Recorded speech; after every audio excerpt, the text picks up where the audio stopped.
colleagues, doctor paramedical staff और group of college के हमारा सारा एडमिनिस्ट्रेटिव और टीचिंग स्टाफ और सारे स्टूडेंट्स, जैसा कि सभी ने बताया है आज विश्व टीबी दिवस है।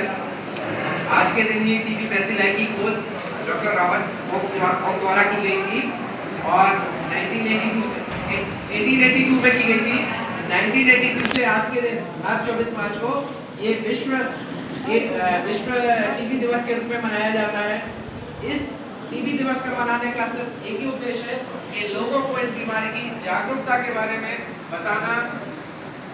टीबी अन्य संक्रामक बीमारी की तरीके से है, जैसे दूसरी संक्रामक बीमारियां वैसी ही टीबी संक्रामक बीमारी है। बस एक अंतर है कि टीबी की डायग्नोसिस होने के बाद यदि ट्रीटमेंट लिया जाए पूरी तरीके से ठीक हो जाती है।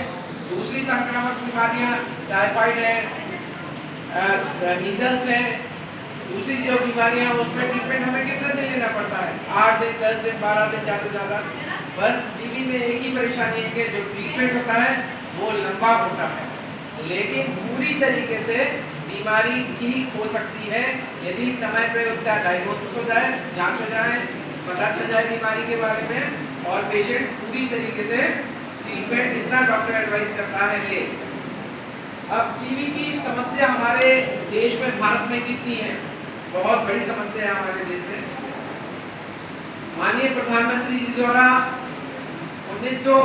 2018 में एनटीबी समिट में आह्वान किया गया था कि हम अपने देश से 2025 तक टीबी का उन्मूलन कर देंगे, जबकि WHO वर्ल्ड हेल्थ ऑर्गेनाइजेशन ने जो घोषणा की थी, उनका कहना था कि हम 2030 तक पूरे विश्व से टीबी का खात्मा करेंगे, उन्मूलन करेंगे। लेकिन यह एलिमिनेशन, दूसरा इरेडिकेशन। कुछ बीमारियां ऐसी होती हैं जिनको हम जड़ से खत्म कर सकते हैं, वायरस बैक्टीरिया का एग्जिस्टेंस खत्म कर सकते हैं, कुछ भी की संख्या कम कर सकते हैं, उस स्टेज को हम एलिमिनेशन कह रहे हैं। टीबी ऐसी एक ऐसा रोग है जिसको हम एलिमिनेट कर सकते हैं, जड़ से खत्म नहीं कर सकते हैं। कई बीमारियों को हमने इरेडिकेट किया है। स्मॉल पॉक्स बहुत समय पहले 1976 में हमने जड़ से खत्म कर दिया था, उस वायरस का कोई एग्जिस्टेंस नहीं है। पोलियोमाइलाइटिस, पोलियो की बीमारी 2011 से हमने अपने देश से और 2014 से पूरे विश्व में खत्म हो चुकी है।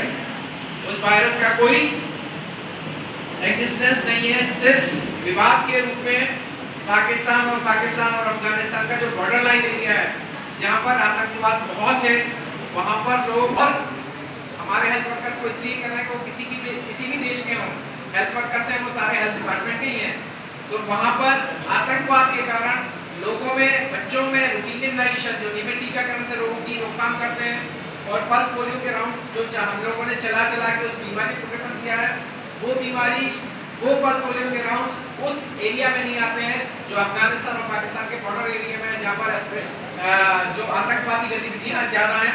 अभी वहाँ से लगातार केसेस निकल रहे हैं। अब हम टीबी पे आते हैं, तो मैंने बताया टीबी अन्य बीमारियों के तरीके से ऐसी बीमारी जो पूरी तरीके से ठीक हो सकती है, लेकिन उसका जरूरी है, टीबी के मरीज सबसे ज़्यादा संख्या में हैं। टीबी से होने वाली मृत्यु दर भारत में सबसे ज़्यादा है। जो माननीय प्रधानमंत्री जी द्वारा टीबी एलिमिनेशन की बात की गई कि हम 2025 तक अपने देश को टीबी मुक्त कर देंगे, उसमें 3-4 क्राइटेरिया हैं।